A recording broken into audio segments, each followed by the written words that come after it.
नमस्कार श्रोते हो, मी भूषण सजगुरे।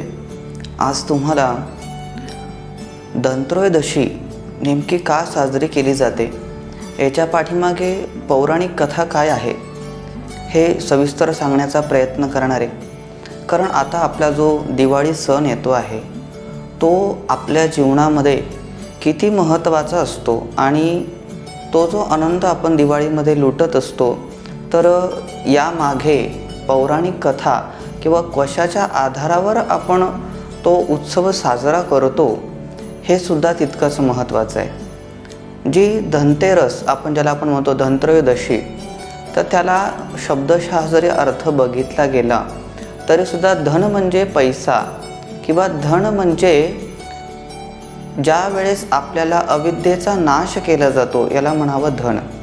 कारण स्वतःचं ज्ञान किंवा विद्या हा देखील एक धनाचा प्रकार आहे।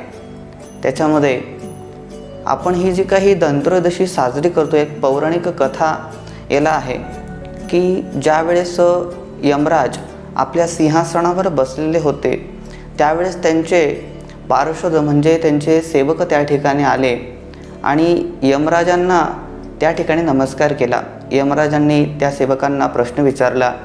माझ्या मनामध्ये कुतूहलास्पद एक प्रश्न निर्माण झाला आहे, त्याचं उत्तर द्या।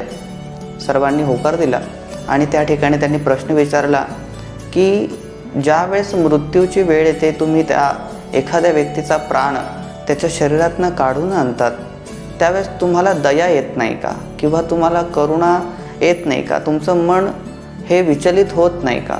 असा प्रश्न ज्या वेळेस यमराजांच्या दूतांना यमराजांनी विचारला त्यावेळेस त्या दूतांनी अत्यंत गोड असं उत्तर त्या ठिकाणी दिलं आहे की महाराज, आम्ही ज्या वेळेस या मृताचा प्राण घेऊन येत असतो त्यावेळेस आम्हाला देखील करुणा येते। त्यातील एक प्रसंग असा आहे की एक राजा होता आणि त्या राजाचं नाव होतं हंस। तो शिकारीसाठी अरण्यामध्ये गेलेला होता आणि त्या ठिकाणी अरण्यामध्ये गेल्यानंतर तो भटकला आहे, रस्ता विसरला आहे आणि त्या अरण्यामधनं तो दुसऱ्या राज्याच्या जी काही सीमा असते त्या सीमेमध्ये गेला।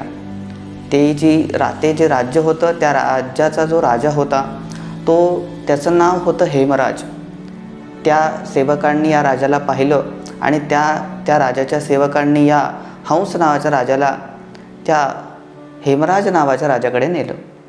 त्यावेळेस त्या राजाने याचा उचित मान उत्सव केला, त्याचा सत्कार केला आणि त्याचा एक मुलगा होता जो अत्यंत हुशार होता, अत्यंत तेजस्वी असा होता आणि हंस नावाचा जो राजा होता त्याची कन्या होती।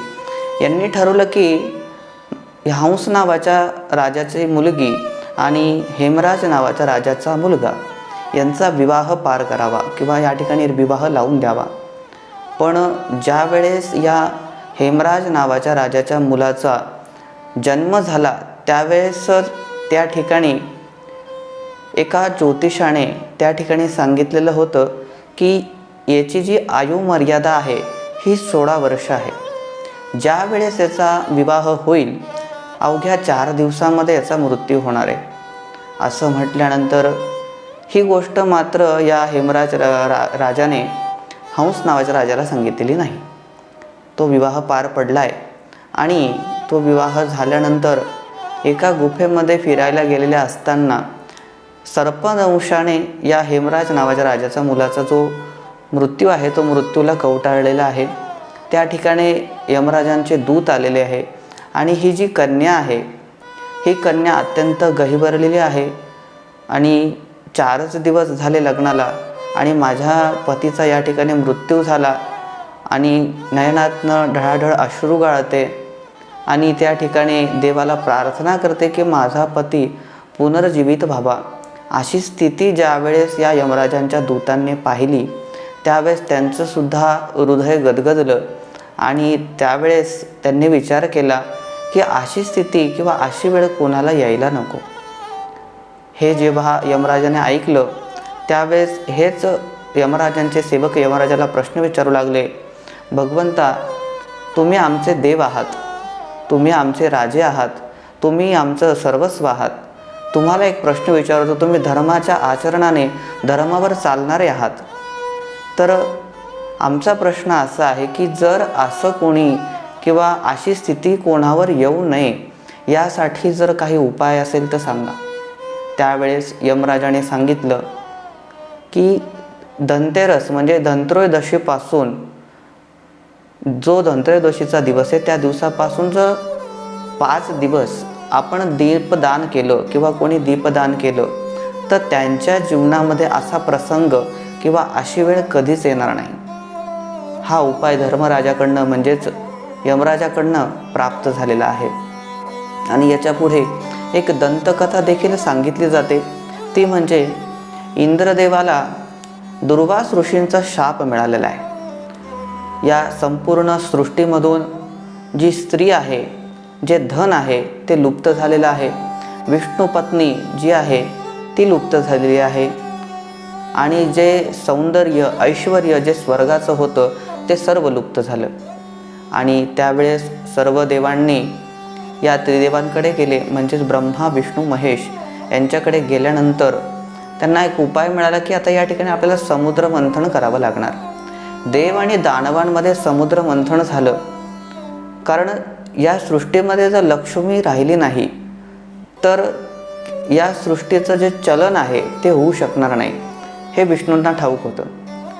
आणि विष्णूंसाठी लक्ष्मी ही किती प्रिय आहे हे देखील त्या ठिकाणी आपल्याला दर्शवलं जात आहे. एखाद्या पुरुषाची पत्नी ही लक्ष्मीच म्हटली जाते.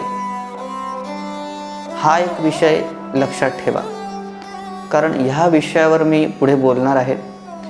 ज्यावेळेस ह्या लक्ष्मीला प्राप्त करण्यासाठी या विष्णूंना सांगितलं जातं की या विष्णूंनी असा काय उपाय करावा किंवा लोकांनी या देवांनी असा काय उपाय करावा तर ही लक्ष्मी प्राप्त होईल. तर त्यावेळेस भगवान विष्णूंनी त्या ठिकाणी 16 श्लोकांची त्या ठिकाणी निर्मिती केली, ज्याला आपण श्री सूक्त असं म्हणतो. या श्री सूक्त हे त्या ठिकाणी निर्माण झालं. ही श्री म्हणजेच लक्ष्मीची स्तुती त्या ठिकाणी सांगितली गेलेली आहे. तर हे सिद्ध करण्यासाठी अनेक ऋषींना आणि अनेक देवांना या विष्णू भगवंतांनी सांगितलेलं होतं. सर्व मंत्र सिद्ध झाले आणि सिद्ध झाल्यानंतर त्या ठिकाणी या श्री सूक्ताचं वाचन पठण ज्यावेळेस विष्णूंनी केलं त्यावेळेस आनंदात लक्ष्मी त्या ठिकाणी प्रकट झालेली आहे. या समुद्र मंथनातनं विष देखील निघालं जे भगवान शंकरांनी पिलं. आणि सर्वात शेवटी जो अमृत कुंभ घेऊन जो देवता त्या समुद्र मंथनातनं प्रकट झाला आहे तर त्याचं नाव आहे धन्वंतरी. जो हा धन्वंतरी आहे ह्याच धन्वंतरीची पूजा या धनत्रयोदशीला केली जाते. आणि ही सुद्धा तितकीच महत्त्वाची, कारण आपल्या जीवनामध्ये धन जितकं महत्त्वाचं आहे तितकं आरोग्य देखील तितकंच महत्त्वाचं सांगितलं गेलेलं आहे. आणि असं आरोग्य आपल्याला प्राप्त व्हावं तर आरोग्यम धनसंपदा असं म्हटलं जातं की आरोग्य हे देखील एक धनसंपदाच आहे. आणि असं आरोग्य प्राप्त व्हावं म्हणून त्या ठिकाणी या धनत्रयोदशीला या धन्वंतरीची पूजा केली जाते आणि धनाची पूजा केली जाते. या पैशाची म्हणजेच लक्ष्मीची पूजा त्या ठिकाणी केली जाते. आणि या दिवाळीमध्ये या धनत्रयोदशीला विशेष एक कार्य असं करायचं आहे की आपलं जे घर आहे हे घर जर ज्या वेळेस आपण हे घर स्वच्छ करतोय, जे पुसतोय, त्यावेळेस जर आपण त्या पुसण्याच्या पाण्यामध्ये जाड मीठ टाकलं आणि त्या मिठाच्या पाण्याने जर फरची किंवा जे खालचं आहे ते सर्व काही साफ केलं, त्याच्याने आपल्या घरामध्ये लक्ष्मीचं आगमन हे लवकरात लवकर होत असतं आणि त्याच्यामध्ये आपल्याला बराचसा फायदा होणार आहे. हेच धनत्रयोदशीची माहिती तुम्हाला मी सांगण्याचा प्रयत्न केला. हा व्हिडिओ जर तुम्हाला आवडला असेल तर जास्तीत जास्त लोकांपर्यंत शेअर करा, लाईक करा आणि सबस्क्राईब करायला मात्र विसरू नका. नमस्कार.